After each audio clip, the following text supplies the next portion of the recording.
Seigneur, ta parole est grande, elle demeure à jamais. Ta parole est infaillible, rien ne peut la supprimer.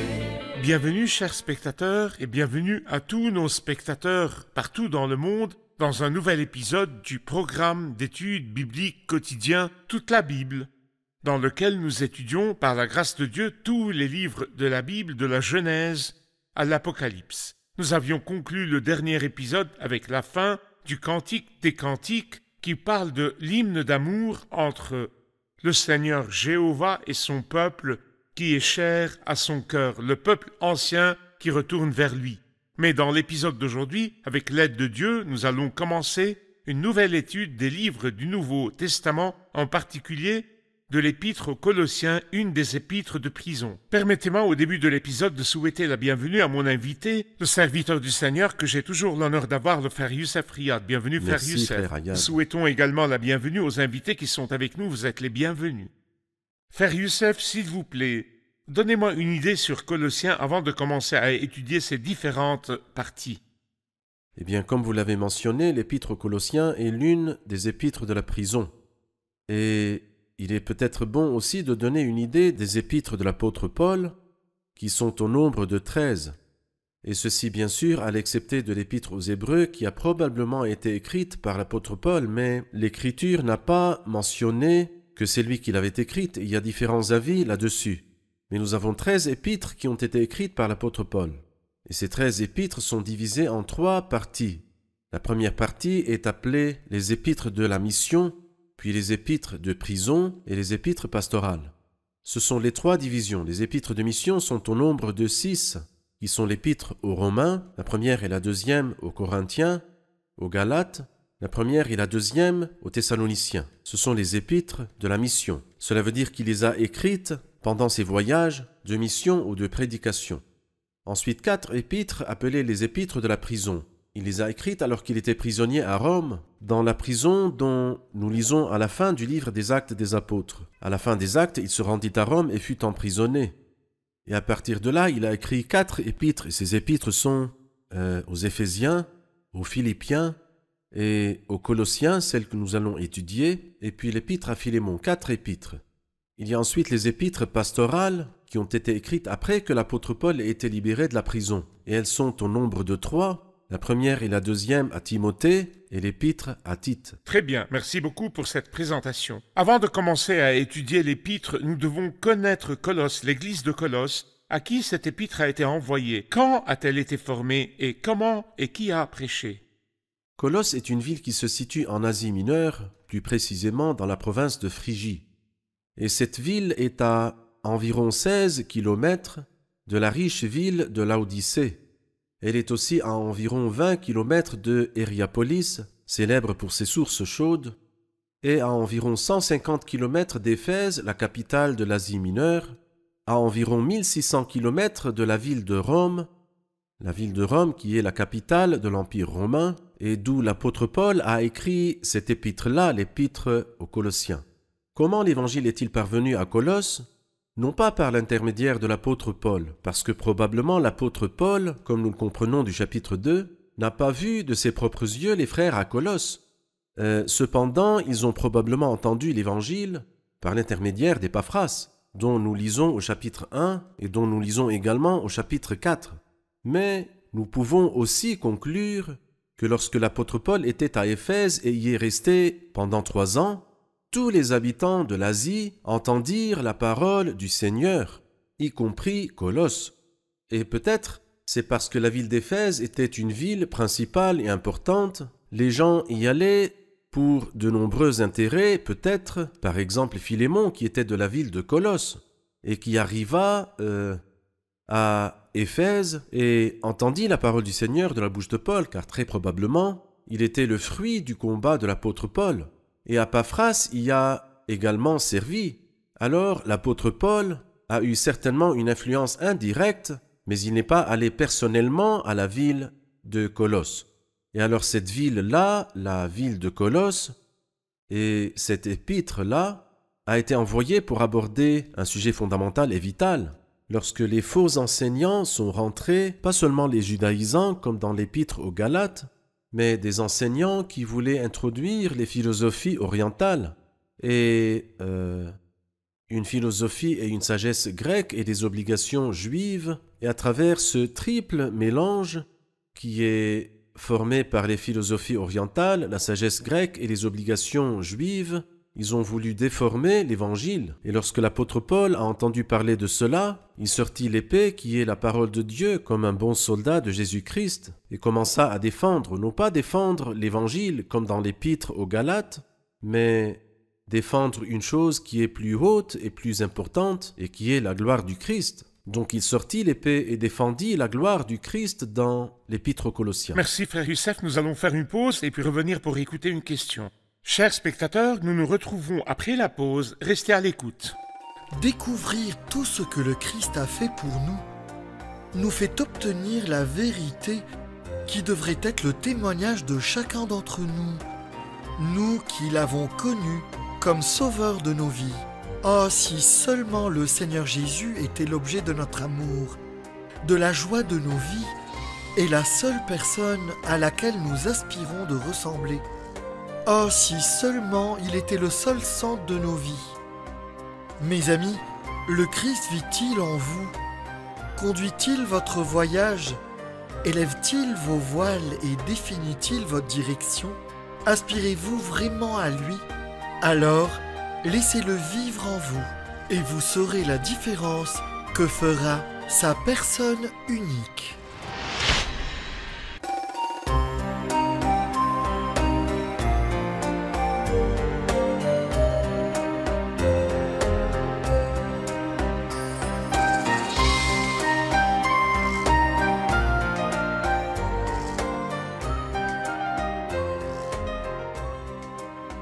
Nous sommes de retour, chers spectateurs, pour écouter la question du public. Nous avons entendu frère Youssef parler des épîtres écrites dans la prison. Dans quelle époque elles ont été écrites? Frère Youssef, quand l'épître aux Colossiens a-t-elle été écrite? Quand Paul a-t-il été emprisonné? La prison de Paul a duré environ de 60 à 62 après Jésus-Christ, parce qu'il a été emprisonné à Césarée pendant 2 ans, puis après cela, il arriva à Rome et il resta également 2 ans à Rome. Donc la durée totale de la prison a été 4 ans, mais seulement 2 d'entre eux à Rome. Très probablement de l'année 60, 61 est libéré en 62 après Jésus-Christ, et cette épître a été écrite environ vers l'an 61. Avant d'être libéré de prison, et probablement la dernière épître des épîtres de prison était celle aux Philippiens, où l'apôtre Paul s'attendait à être libéré très prochainement. Vous avez mentionné que Colosse était une ville civilisée, avec une civilisation. Oui. Bien sûr, puisqu'elle avait une civilisation, la civilisation romaine, donc elle devait être un foyer d'hérésie. Quelles sont les sectes et les hérésies qui sont entrées à Colosse, en particulier dans l'église de Colosse, qui mettaient le peuple du Seigneur en danger? Il y avait une hérésie au 1er siècle. Une hérésie qui a commencé au 1er siècle, mais ses caractéristiques ou ses traits sont apparus plus tard, dans le 2e siècle, et on l'appelle gnosticisme. Et le mot ou le terme gnostique est dérivé du mot gnose, qui signifie la connaissance, ou knowledge en anglais.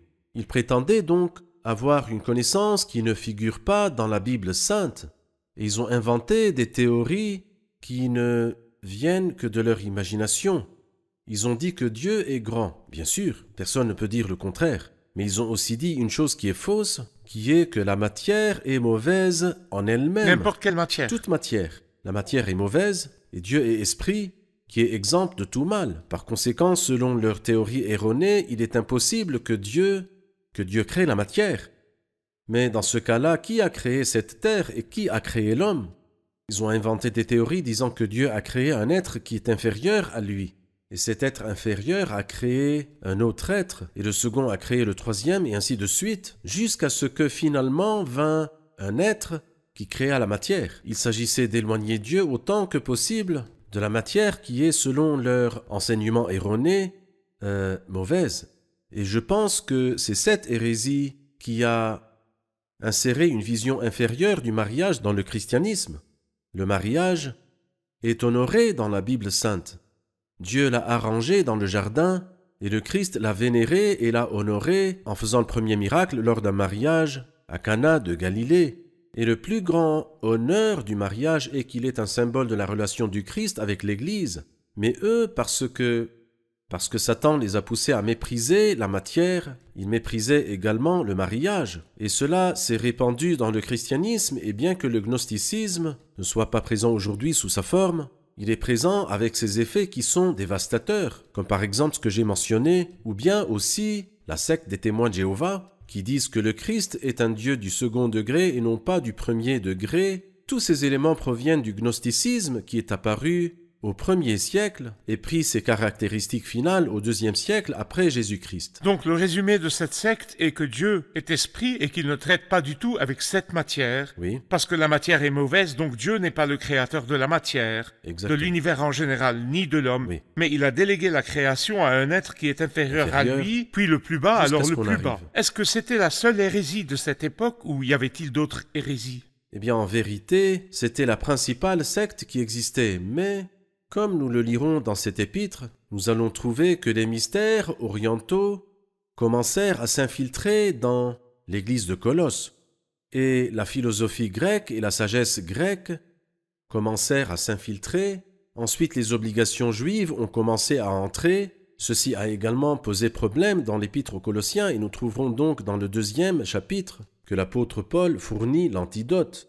Quelqu'un a dit autrefois, au jour d'Élysée, il est arrivé que des courges sauvages ont été mises dans le grand pot de potage, et ils crièrent en disant la mort est dans la marmite, homme de Dieu, et le traitement qu'Élisée a fait, c'est qu'il apporta de la farine et le versa dans le grand pot, et c'était comme s'il n'y avait aucune toxicité dans le pot, et comme si l'apôtre Paul, lorsqu'il vit que la toxicité était mise dans l'enseignement du Christ, a apporté le Christ et l'a enseigné. Il a tellement enseigné le Christ que l'épître qui parle le plus des gloires du Christ est l'épître aux Colossiens. Paul a donc parlé du Christ dans cet épître, le présentant comme un antidote. De quelle perspective parlait-il du Christ? Comment cette épître nous a-t-elle décrit le Christ? Quelle image cette épître nous dépeint-elle du Christ?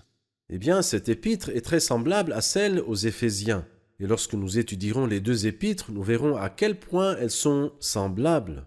Les deux parlent du mystère, mais elles parlent du mystère sous deux angles différents. D'abord, quel est le mystère? Le mystère est le lien du Christ, la tête, à l'Église, le corps. Alors donc, le mystère est que le Christ est la tête du corps, et puis ensuite l'Église est le corps du Christ. Ce mystère est grand, et je dis cela par rapport à Christ et à l'Église. Dans l'épître aux Éphésiens, l'apôtre Paul a appuyé sur le corps et les bénédictions du corps. En raison de son lien au Christ, Il s'intéresse donc à l'Église. Il appuie sur l'Église. Mais dans l'épître aux Colossiens, il a pris l'autre face, il a appuyé sur la tête. C'est pourquoi il nous a parlé des gloires de la tête. Le Christ dans l'épître aux Colossiens en tant que tête du corps, l'Église. Mais pas seulement en tant que tête du corps, mais aussi en tant que premier-né de toute la création, qui occupe la première position par rapport à toute la création de Dieu. Nous reviendrons plus tard sur la signification du premier-né de toute la création. Mais je veux dire qu'il a des gloires dans la première création et il a des gloires dans la nouvelle création qui est l'Église, en tant que chef de l'Église et tête du corps. D'accord, nous allons faire une pause et revenir prendre une question du public. Chers spectateurs, nous nous retrouverons après la pause. Restez à l'écoute.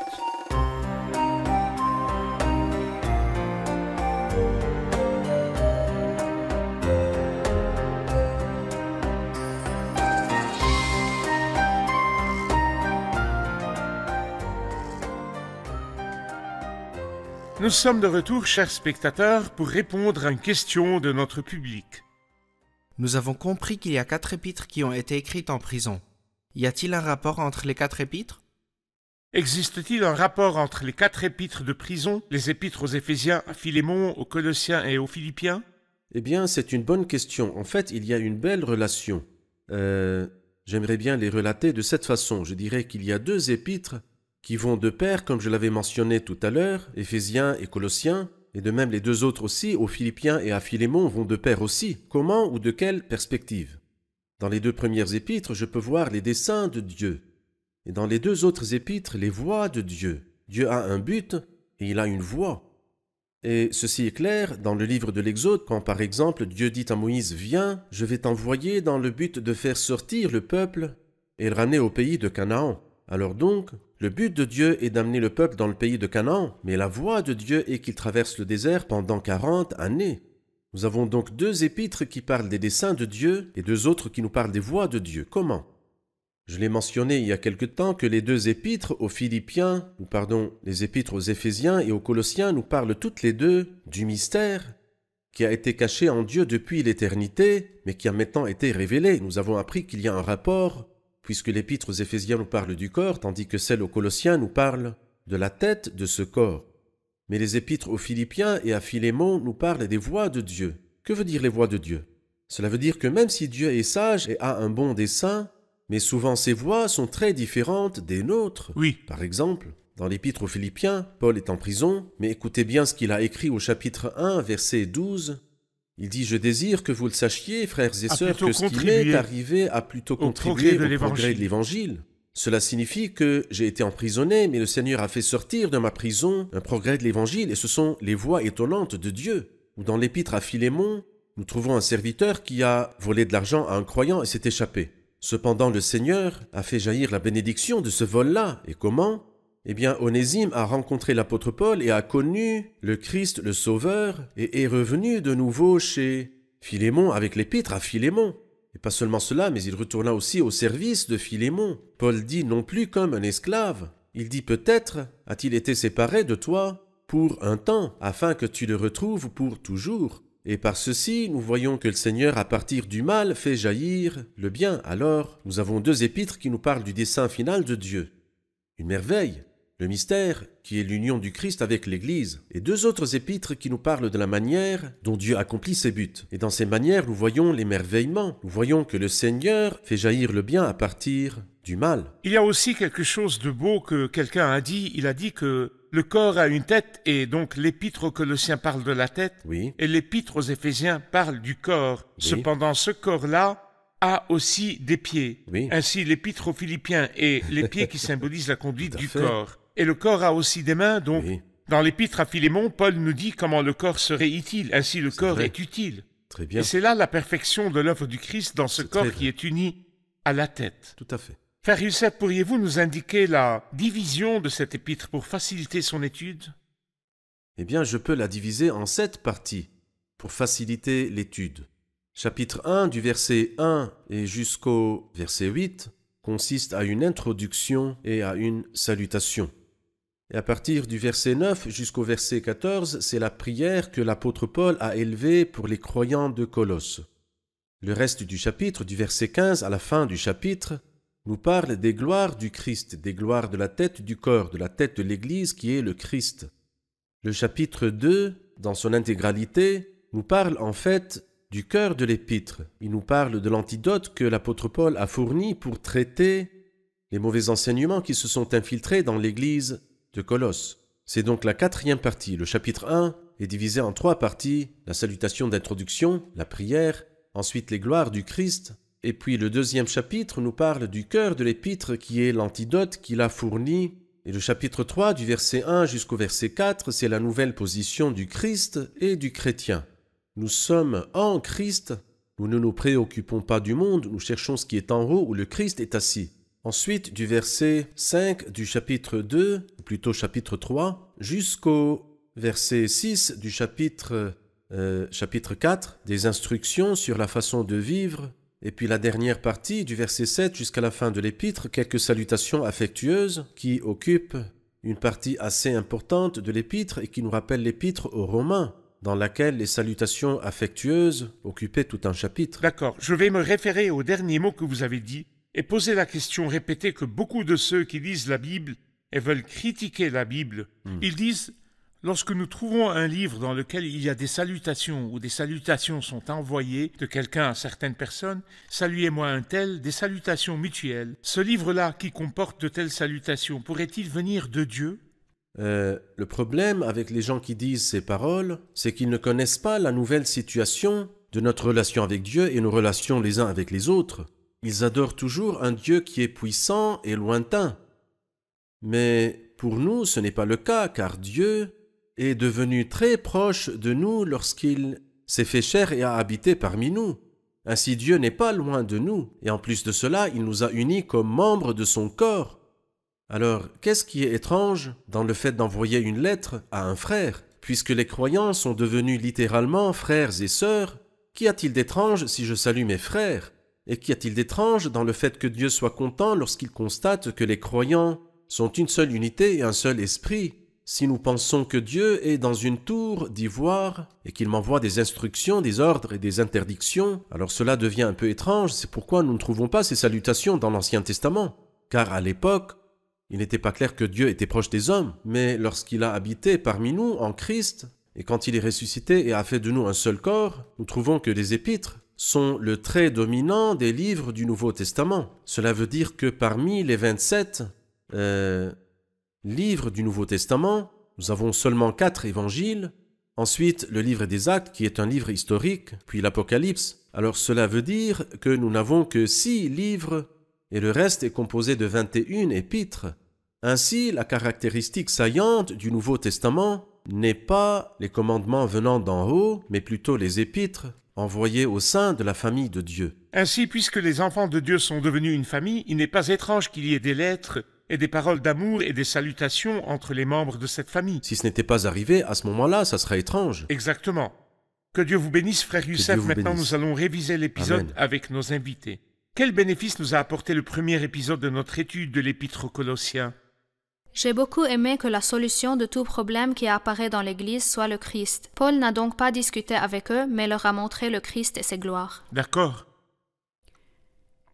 Il est étonnant de savoir que cette épître est l'une des épîtres de la prison, là où Dieu fait surgir la plus belle chose à partir de la détresse. Alors quand il permet qu'un croyant passe par une détresse, il en fera certainement sortir une chose merveilleuse. Très bien.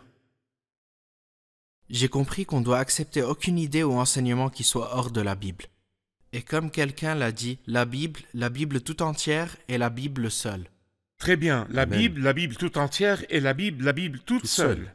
Que Dieu vous bénisse tous. Merci, frère Que Youssef. Dieu vous bénisse. J'attends avec impatience le prochain épisode Amen. pour commencer à étudier le premier chapitre Amen. de cette Que le grande Seigneur vous épître. bénisse. Chers spectateurs, nous avons appris dans l'épisode d'aujourd'hui que l'Église nouvellement née à Colosse n'a pas échappé aux attaques de Satan en tant que serpent. Il est venu comme un serpent à travers les hérésies et les nouveautés depuis le début. Mais si la Bible nous disait que la guerre avec l'ennemi est continue depuis le début jusqu'à maintenant, cette guerre veut gâcher la solidité de l'enseignement et de l'Église. Alors que devrions-nous faire? Nous devrions nous fortifier dans la Bible, nous fortifier par l'enseignement correct, nous fortifier par la parole sainte. Chacun de nous devrait s'accrocher à cette parole comme une lampe qui brille dans un endroit obscur. Vous n'êtes pas à l'abri des attaques de l'ennemi qui veut gâcher la solidité de l'enseignement, sauf lorsque vous venez vous abriter dans la parole. Et notre rôle dans ce programme, c'est d'ouvrir la Bible et de présenter la parole. Je vous encourage donc à me rejoindre dans le prochain épisode pendant que nous étudions l'Épître aux Colossiens pour connaître la richesse reliée aux gloires du Christ dans cette épître. Que le Seigneur soit avec vous.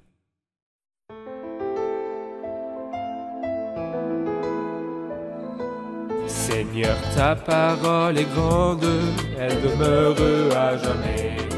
Ta parole est infaillible, rien ne peut la supprimer.